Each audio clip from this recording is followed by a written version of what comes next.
रवि अरोड़ा जी, एक बात मैं आपसे जानना चाहूंगी कि जो ट्रंप है वो कहते हैं कि पाकिस्तान मध्यस्थ की भूमिका निभा रहा है, पाकिस्तान ही वो है देश जो केवल ईरान और अमेरिका के बीच में सुलह करने की कोशिश कर रहा है और बहुत अच्छा मध्यस्थ यहां पे बनता हुआ नजर आ रहा है। यदि इतना अच्छा मध्यस्थ है और अमेरिकी राष्ट्रपति डोनाल्ड ट्रंप को इतना भरोसा है, तो अब यहां पर लड़खड़ाता हुआ ये भरोसा क्यों नजर आ रहा है? यहां तक कि देखिए सोशल मीडिया प्लेटफॉर्म एक्स पर वो ट्वीट करते हैं और केवल यदि सीज फायर होगा दोनों देशों के बीच में तो उसके लिए सिर्फ और सिर्फ वाहवाही करते हैं पाकिस्तान की। ये कैसा रवैया है? जी रोशनी जी, लगातार जिस प्रकार से अमेरिका पाकिस्तान पर न सिर्फ भरोसा जताता रहा है, बल्कि आसिम मुनीर को जिस प्रकार से उन्होंने लंच कराया था जब ऑपरेशन सिंदूर के बाद, और अब भी जब बातचीत का सिलसिला शुरू हुआ ईरान के साथ, तो उसमें कहीं ना कहीं बहुत ज्यादा डोनाल्ड ट्रंप ने जो है पाकिस्तान में भरोसा जताया। लेकिन पाकिस्तान का रवैया हमेशा से डबल स्टैंडर्ड रहा है। वो जानता है कि अमेरिका ने किस प्रकार से सऊदी अरब और कतर जैसे मुस्लिम देशों पर कहीं ना कहीं एक माहौल बनाकर कि उनको सुरक्षा की गारंटी लेकर जिस प्रकार से न सिर्फ उनके तेल पर पूरा वर्चस्व जमाया, बल्कि डॉलर को मजबूत करने में अहम भूमिका निभाई।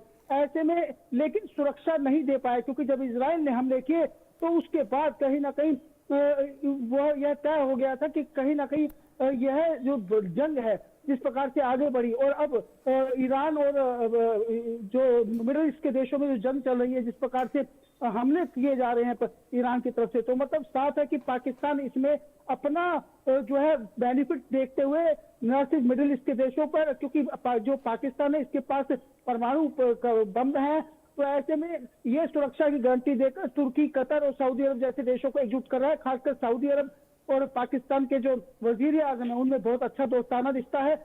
ऐसे में कहीं ना कहीं एक इस्लामिक नाटो बनाने की जो तैयारी हो रही है, यह एक बहुत बड़ा चैलेंज है अमेरिका के लिए, अमेरिकन करेंसी के लिए, डॉलर के लिए, क्योंकि अगर ऐसा होता है तो आने वाले टाइम में अमेरिका जो सबसे ज्यादा पाकिस्तान पर भरोसा जता रहा था उसको ही चैलेंज आज दिख रहा है। और दूसरी बात, जिस प्रकार से ईरानी जहाजों को छुपाने की बात जो यूरोपीय मीडिया दिखा रही है, जो अमेरिकन मीडिया दिखा रही है, यह बहुत बड़ा एक मैसेज है कि जो IMF का 1.3 अरब डॉलर का लोन पाकिस्तान को दिया गया है, वो बिना अमेरिका की मर्जी के नहीं दिया गया, वो उसको इनाम है जिस प्रकार से वो बातचीत करा रहा है। जो मुल्क 10 बिलियन डॉलर के कर्जे से ज्यादा के कर्जे में उसको IMF इतना बड़ा लोन दे रहा है, तो यह समझने वाली बात है कि अमेरिका पूरी तरह से जो है पाकिस्तान के सिर पर हाथ रखे हुए है, और वही पाकिस्तान दूसरी मीटिंगें करके कहीं ना कहीं उन इस्लामिक देशों को एकजुट कर रहा है, उनसे मोटा फंड लेना चाहता है। बिल्कुल रवि जी, पाकिस्तान तो चलिए यहाँ पे कम से कम चालाकी दिखाता हुआ नजर आ रहा है, लेकिन यूके देवनाथ जी, मुझे आप ये समझाए कि ट्रंप क्या कर रहे हैं? मतलब ट्रंप यहां पर कहते हैं कि मध्यस्थ हो रहा है और दूसरी ओर क्या करते हैं, सीजफायर की जो डेट है उसको बढ़ा देते हैं। बैठक में अमेरिका की ओर से कोई जाता नहीं है। उसके बाद जो है फिर से समझौते की बात करते हुए नजर आते हैं। उसके बाद ईरान में जमीनी स्तर पर उतरकर यहां पर बड़े हमले की बात भी कर देते हैं। क्या चाहते हैं ट्रंप? एक स्टेटमेंट में मैं तो चाहूंगी जरा आप इसको विस्तार से समझाएं। हाँ रोशनी जी, ट्रम्प क्या चाहते हैं, उनकी मजबूरी है कि वो जो चाहते हैं वो हो नहीं रहा। फिलहाल ट्रम्प ये चाहते हैं कि दुनिया में उनका दबदबा बढ़ जाए, दुनिया के जितने एनर्जी पॉइंट्स हैं, जहां जहां कच्चा तेल, गैस, भविष्य में रेयर अर्थ मिनरल है, सब अमेरिका के काबू में आ जाए। अब इसी के तहत उन्होंने ईरान पर हमला भी किया था। उन्होंने सोचा था कि जैसे ही ईरान पर हमला शुरू होगा, टॉप लीडरशिप को मार दिया जाएगा, तो ईरान की जो जनता है सड़कों पर आ जाएगी अपने सरकार के खिलाफ।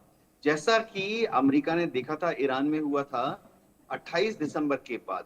अगर हम याद रखें, पूरा जनवरी के महीने में पहले हफ्ते, दूसरे हफ्ते में ईरान में लाखों की तादाद में लोग सड़कों पे आ गए थे 100 शहरों में, और अपनी सरकार के खिलाफ प्रदर्शन कर रहे थे, सरकारी इमारतों को आग लगा रहे थे, बसों पर पत्थर फेंक रहे थे। तो अमेरिका ने, डोनाल्ड ट्रंप ने खूब उम्मीद की थी कि जब वो 28 फरवरी को उन्होंने जब बमबारी की और ईरान के टॉप लीडरशिप आयतुल्लाह खमेनी और 30 से ज्यादा पॉलिटिकल और मिलिट्री लीडर्स को मार डाला, डोनाल्ड ट्रंप ने उम्मीद की थी कि ये लोग फिर से ईरान के अंदर एक अंदरूनी बलवा खड़ा हो जाएगा, लाखों लोग सड़क पर आ जाएंगे और ईरान में सत्ता परिवर्तन हो जाएगा। डोनाल्ड ट्रंप यह चाहते थे। लेकिन 1 मार्च 2 मार्च को उनको बड़ी मायूसी हुई, दुख हुआ जब उन्होंने देखा कि लाखों की तादाद में लोग सड़कों पर नहीं आए। इसका कारण डोनाल्ड ट्रंप पहले नहीं भांप पाए। देखिए, ईरान भी एक बड़ा मुल्क है, ठीक है, किसी भी बड़े मुल्क में आधे लोग इस तरफ होते हैं, आधे लोग उस तरफ होते हैं। लेकिन जब बाहरी हमला होता है, तो नेचुरल साइकोलॉजी ये है कि देशभक्ति, पेट्रियोटिज्म, नेशनलिज्म सामने आ जाता है और सारे लोग एकजुट होकर एक साथ बाहरी हमले का सामना करने के लिए तैयार हो जाते हैं। डोनाल्ड ट्रंप ने इस चीज को फैक्टर इन नहीं किया था। तो ईरान में जैसे ही बमबारी चालू की अमेरिका ने और इजराइल ने, तो ईरान के जो विरोधी लोग, ईरान के अंदर जो विरोधी लोग थे वो भी अपनी अपनी सरकार के साथ हो लिए। वैसे रोशनी जी, मैं आपको बताना चाहता हूं कि डोनाल्ड ट्रंप जो हैं, जैसे अभी गए हुए हैं चीन में शी जिनपिंग से मिलने के लिए, वो शी जिनपिंग किससे बातचीत करेंगे और गुजारिश करेंगे कि चीन दबाव डाले ईरान के ऊपर कि ईरान जो है वह युद्ध बंदी करे। क्या ऐसा होगा? ये शायद संभव ना हो। एक और चीज है, इस्लामिक नाटो की अभी अभी हम बात कर रहे थे, ये एक ख्याली पुलाव है पाकिस्तान का। देखिए, ये जितने देश हैं सबके अलग अलग मतलब हैं, इन सबकी जो विदेश नीति है एकदम अलग है। कैसे एक इस्लामिक नाटो बन सकता है? समझिए, एक मिनट के लिए मान भी ले कि एक इस्लामिक नाटो बन गया, समझिए पाकिस्तान के ऊपर अफगानिस्तान ने हमला कर दिया, तो क्या सऊदी और तुर्की आके अफगानिस्तान पर हमला करेंगे? सवाल ही नहीं उठता है। इस बिल्कुल, तरह लेकिन से आज जी ये तो ख्याली पुलाव है पाकिस्तान के। लेकिन देखिए, अमेरिकी राष्ट्रपति डोनाल्ड ट्रंप भी तो कहीं ना कहीं उसको इतनी मजबूती दे रहे हैं ना, बैकबोन बने हुए हैं, तभी तो इतनी हिम्मत भी हो रही है कि वो इस तरह से खेल खेलता हुआ खुद अमेरिका के साथ ही नजर आ रहा है। रवि अरोड़ा जी, मैं चाहूंगी ये भी बताइए, इतने महीने बीत चुके हैं, महीनों बीत गए हैं, बावजूद ट्रंप का ये कहना होता है कि हमने सभी को तबाह कर दिया है, ईरान को घुटनों पर ला दिया है, बड़े बड़े जो सैन्य नेता हैं वो झुकते हुए यहां पे नजर आएंगे। लेकिन अब खुद सीज फायर की जो बात होती है वो उसको बढ़ा देते हैं। क्या क्या है ट्रंप का ये जो स्टेटमेंट्स वो लगातार बदलते हुए नजर आते हैं? क्योंकि ईरान की ओर से तो देखिए ऐसा कुछ कहा नहीं जाता बहुत ज्यादा, ये जो स्टेटमेंट का वॉर गेम खेलते रहते हैं वो ट्रंप की ओर से ही है। जी रोशनी जी, अमेरिका के राष्ट्रपति डोनाल्ड ट्रंप एक कदम आगे बढ़ते हैं और 2 कदम पीछे हट जाते हैं। वो डेली नया बयान देते हैं कि आज हम यह हमला करने वाले हैं, अगर ऐसा हुआ तो हम ऐसा करेंगे, लेकिन उसके बाद पता लगता है कि वो अपने ही बयान से बदल जाते हैं और फिर एक लंबा पीरियड दे देते हैं। मतलब साफ दिख रहा है कि डोनाल्ड ट्रंप आज अपने आप को इस युद्ध में फंसा हुआ महसूस कर रहे हैं। बहुत तरीके से, साइकोलॉजिकल तरीके से डराने की कोशिश बार बार डोनाल्ड ट्रंप करते रहे।